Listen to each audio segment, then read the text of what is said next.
Leylek rayonunda абал тынч эмес. Geçe günü Leylek rayonunun Katraң айылынын eli, Katraң айыл аймагынын eli жалпысынан президентибизге, Камчыбек Кыдыршаевичке, сиздин атыңызга жалпы депутаттардын атына кайрылуу жасады. Бул бүгүн эле чыга калган көйгөй эмес. 2-3 жыл мурун дагы булар митингге чыккан, жолду буушуп.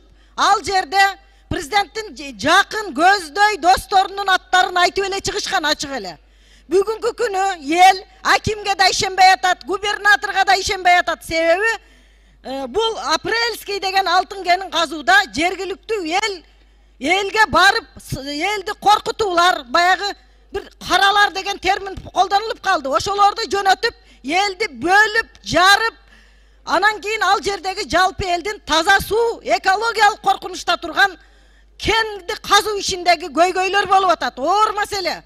Ошон үчүн бул маселени Алмаз Акунжанович, силер тез арада көңүл бургула бул апрельский алтын кени Каtraң айыл аймагындагы. Кайрылуу да жазашты булар. Бул биринчи жол эмес, буга чейин да чыгып келген. Бул абдан күчөп баратат да, күчөп баратат ушу маселе.